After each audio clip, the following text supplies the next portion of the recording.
santé mentale, les familles sont en première ligne lorsqu'il s'agit d'aider leurs proches. En médecine, on parle désormais d'aidants familiaux.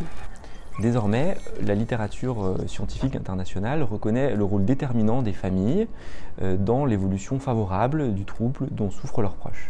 Pour cette raison, des interventions spécifiquement dédiées pour les familles ont été développées. Parmi elles, la psychoéducation à destination des aidants vise à fournir de l'information et à aider les familles à développer des stratégies d'adaptation de manière à accompagner au mieux leurs proches sur la durée. La psychoéducation des aidants présente un double bénéfice. Premièrement, elle présente un bénéfice sur les aidants eux-mêmes, puisqu'elle contribue à réduire leur niveau de stress et leur symptomatologie dépressive. Elle présente également un bénéfice thérapeutique sur les proches, puisqu'elle a un effet extrêmement favorable sur l'alliance thérapeutique et elle contribue à réduire de façon importante la rechute et les réhospitalisations.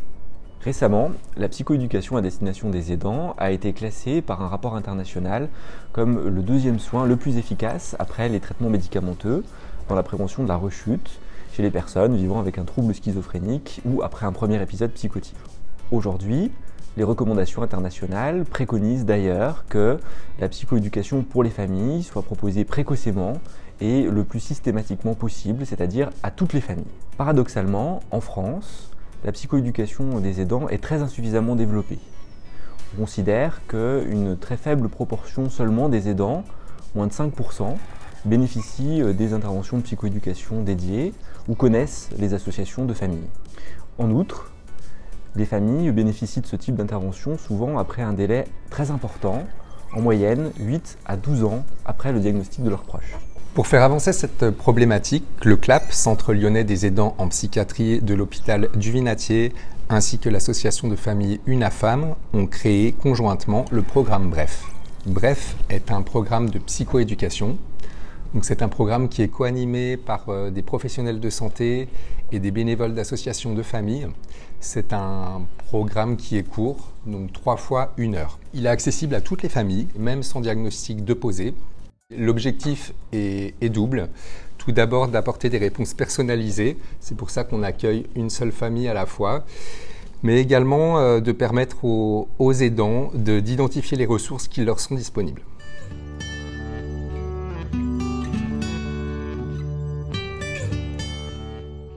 Le programme BREF dont tu as bénéficié, qu'est-ce que tu en as pensé? Du bien à tout point de vue. C'était court, concis, très riche en informations et ça a répondu à mes questions.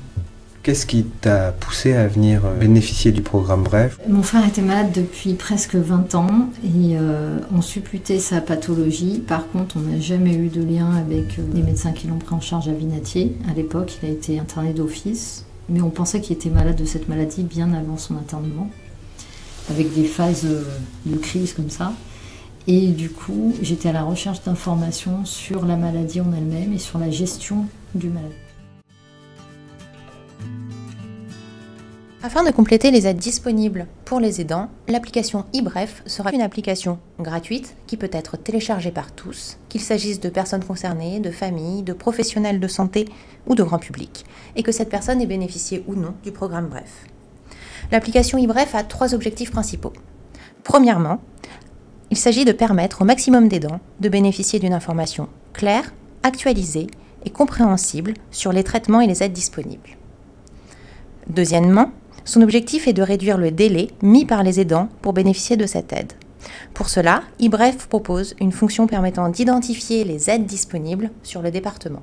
Troisièmement, il s'agit de partager les dernières actualités autour de la santé mentale.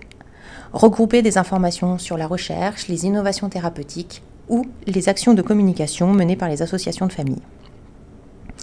Nous espérons que le format application smartphone viendra compléter l'offre à destination des aidants et permettra d'initier et d'accélérer le parcours des aidants. Cette application est disponible au téléchargement en mars 2021 et a obtenu le soutien de nombreux partenaires.